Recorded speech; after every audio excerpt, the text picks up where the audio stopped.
ये रही आपके काम की चीज। पॉइंट नंबर 3, उत्तर प्रदेश लोक सेवा आयोग प्रयागराज के द्वारा बहुप्रतीक्षित परीक्षा समीक्षाधिकारी सहायक समीक्षाधिकारी परीक्षा 2023 यानी आरओ की विज्ञप्ति जारी कर दी गई है और इसी के साथ 9 अक्टूबर से इसके फॉर्म भी डलने शुरू हो चुके हैं, जिनकी अंतिम तिथि 9 नवंबर रहेगी।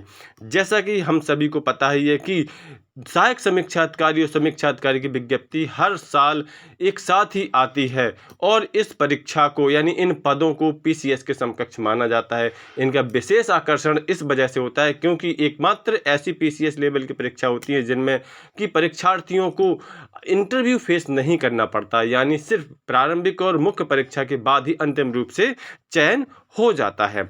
इस वजह से भी अभ्यर्थियों में विशेष रूप से इनका आकर्षण रहता है। 2023 के लिए भी समीक्षा अधिकारी और सहायक समीक्षा अधिकारी के पदों के लिए उत्तर प्रदेश सचिवालय, उत्तर प्रदेश लोक सेवा आयोग और उत्तर प्रदेश राजस्व परिषद के द्वारा आवेदन मांगे गए हैं।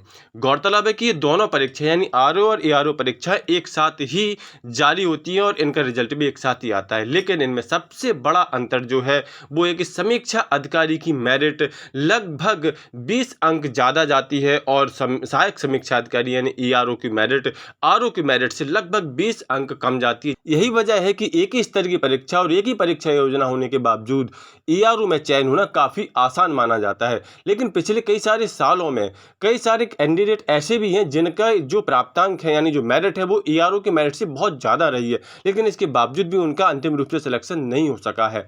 इसका कारण क्या रहा है? इसका कारण एक ही रहा है कि ईआरओ में कैंडिडेट्स को ओ लेवल डोएक का जो ओ लेवल सर्टिफिकेट रहता है उसकी डिमांड रहती है, वो आपके पास होना चाहिए। लेकिन अब यदि आपके पास ओ लेवल का सर्टिफिकेट नहीं भी है तो मैं आपको एक ऐसा शासनादेश दिखाने जा रहा हूं जिसके द्वारा आप बिना ओ लेवल सर्टिफिकेट के भी सहायक समीक्षा अधिकारी में कम मेरिट में अपना सिलेक्शन पक्का कर सकते हैं। तो आज के वीडियो में बने रहिए। सबसे पहले हम 2023 की विज्ञप्ति में देखते हैं शैक्षिक योग्यता। समीक्षा अधिकारी के पद हेतु जो शैक्षिक योग्यता है वो किसी भी विश्वविद्यालय के द्वारा स्नातक उपाधि या सरकार द्वारा मान्यता प्राप्त उसके समकक्ष कोई अर्हता अवश्य होनी चाहिए। ये तो समीक्षा अधिकारी की योग्यता हो गई जो कि सबके लिए कॉमन है, और चूंकि स्नातक योग्यताधारी अधिकतम विद्यार्थी होते हैं जिसमें कि पीसीएस और इससे भी कई बड़ी एग्जाम की तैयारी करने वाले कैंडिडेट भी होते हैं, इसी वजह से समीक्षा अधिकारी के लिए कैंडिडेट्स की संख्या बहुत ज़्यादा बढ़ जाती है और मेरिट काफ़ी ऊंची चली जाती है। अब देखते हैं हम कि सहायक समीक्षा अधिकारी के लिए इस बार की विज्ञप्ति में क्या योग्यता मांगी गई है। तो सहायक समीक्षा अधिकारी उत्तर प्रदेश सचिवालय के लिए, राजस्व परिषद के लिए, कार्यालय मुख्य निर्वाचन अधिकारी, उत्तर प्रदेश लोक सेवा सभी विभागों के लिए जो योग्यता मांगी गई है वो स्नातक मांगी गई है। इसके समकक्ष योग्यता, इसके साथ में डोएक का ओ लेवल प्रमाण पत्र अथवा इसके समकक्ष अर्हता। ये जो शब्द है इसमें बहुत सारे कैंडिडेट कंफ्यूज रहा करते थे और वो अपना सिलेक्शन इस दुविधा की वजह से अपना सिलेक्शन पक्का नहीं कर पाते थे। लेकिन आज मैं आपको एक ऐसा शासनादेश दिखाने जा रहा हूं जो आपकी इस आधे वाक्य का पूरा मतलब समझा देगा कि इस समकक्ष अर्हता ओ लेवल की किस किस कोर्स की है। तो इसके बाद इसमें आपकी हिंदी टंकड़ और यानी जो टाइपिंग है, हिंदी टाइपिंग है वो भी मांगी जाती है। इंग्लिश टाइपिंग इसमें एक एक्स्ट्रा योग्यता के रूप में होती है।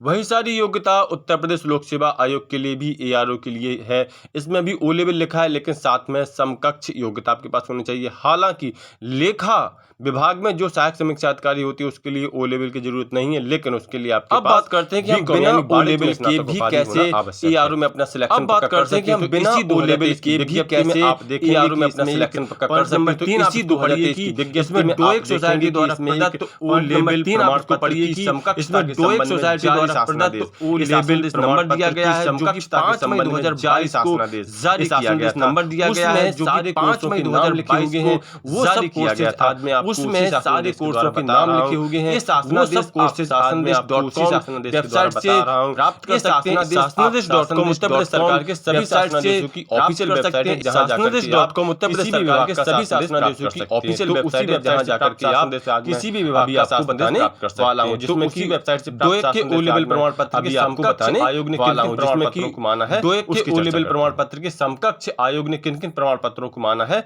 उसकी चर्चा करते हैं। 5 मई 2022 को एक शासनादेश जारी हुआ था जिसमें साफ साफ कहा गया था कि ओ लेवल ना होने की स्थिति में आपके पास कौन से कोर्स हों तो आप ओ लेवल को करने की ज़रूरत नहीं है, वो आज हम इस शासनादेश में देखेंगे। इसमें ऊपर बहुत सारी भाषा लिखी है, लेकिन हम अपने काम की चीज़ देखेंगे। वो है नंबर एक में कहा गया है कि मान्यता प्राप्त सरकारी या निजी संस्था से कम 1 साल का ओ लेवल पाठ्यक्रम उत्तीर्ण हो। अगर ना हो तो उसके बाद आपको बहुत सारे कोर्सेज के नाम दिए गए हैं। कुल मिलाकर के आप ये समझ लीजिए कि 1 साल या इससे ज़्यादा का कोई भी कोर्स आपने कंप्यूटर का किया हो तो वो ओ लेवल के समकक्ष ही माना जाएगा। जैसे कि पॉइंट नंबर 2 में लिखा है, बहुत सारे कोर्सों के नाम लिखिए हैं, DOAP, DOMA, ADC, ADCA। ये कई सारे कंप्यूटर कोर्स हैं जिसमें DCA भी है, DCS भी है, DIP भी है, DICSA है। बहुत सारे कोर्सेज के नाम इसमें आपको दिए गए हैं और ये सारे कोर्सेज में DTP भी है आपका, यानी बहुत सारे कोर्सेज हैं। बस आपके पास वो 1 साल से अधिक का हो, यानी 1 साल से ज़्यादा का कोर्सेज हो। 28 कोर्सों के नाम दिए गए हैं इसमें। अब कई सारे कैंडिडेट्स के मन में एक सवाल आता है कि पीजीडीसी इसमें नहीं दिया गया है, तो पीजीडीसी की क्या मान्यता नहीं है? तो मैंने आपसे क्या कहा कि 1 साल, कम से कम 1 साल या उससे ज़्यादा का कोर्स अगर है, तो वो आपका ओ लेवल के समकक्ष माना जाएगा। अब आगे देखते हैं कि इसमें यहीं तक नहीं है, इसमें और कई सारे पॉइंट दिए गए हैं। कई सारे लोग कहते थे कि बीएससी आईटी, बीएससी कंप्यूटर या बीसीए इसके समकक्ष नहीं है। वो सारी चीज़ें इसमें क्लियर कर दी गई हैं। जैसे पॉइंट नंबर 3 में पीजीडीसी और डीसीए को भी ओ लेवल के समकक्ष माना गया है। आप स्पष्ट तौर पर पढ़ लीजिए वीडियो को पॉज करके।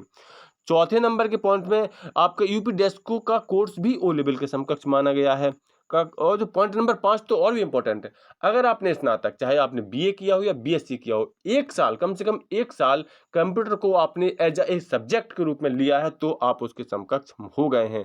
या फिर बीएससी आईटी हो, एमसीए हो, बीटेक हो, ए लेवल, बी लेवल, सी लेवल कंप्यूटर कोर्स हो, बीसीए हो, बीएससी कंप्यूटर साइंस हो, कोई भी कोर्सेज हो जिसमें कंप्यूटर है, 1 साल से ज़्यादा आपने पढ़ लिया है, तो आपको ओ लेवल करने की ज़रूरत नहीं है। 7वां पॉइंट भी वही कह रहा है, किसी भी सरकारी निजी संस्था से हाई स्कूल के उपरांत आपने 1 साल का कोर्स किया है, तब भी आप एलिजिबल हैं। 8वां पॉइंट भी वही कह रहा है कि आपने किसी भी कंप्यूटर साक्षरता मिशन से भी अगर आपने 1 साल या अधिक का कोर्स किया है, तो आपको ओ लेवल करने की आवश्यकता नहीं है। 9वां पॉइंट भी आपसे वही कह रहा है कि आईटीआई से आपने 52 सप्ताह, तो देखिए 52 सप्ताह में भी 1 साल हो जाता है। 52 सप्ताह में 1 साल हो जाते हैं, यानी कम से कम आपके पास 1 साल का कोर्स होना चाहिए, कोई सा भी हो, मान्यता प्राप्त संस्था से होना चाहिए। जरूरी नहीं कि वो सरकारी हो, निजी संस्था भी है, अगर वो आपको कोर्सेज कराती है, सरकार ने उसको मान्यता दे रखी है, वो कोर्स आपको ओ लेवल के इक्वल माना जाएगा। तो कुल मिलाकर के आज की वीडियो में इतना ही। आपको ये जानकारी कैसी लगी जरूर कमेंट करके बताएं। आशा है कि अब आप ओ लेवल कोर्स की वजह से एआरओ में अप्लाई करने से नहीं चूकेंगे और साथ ही कम मेरिट पर अपना सिलेक्शन पक्का कर ही लेंगे। ओ लेवल की ज़रूरत नहीं रहेगी।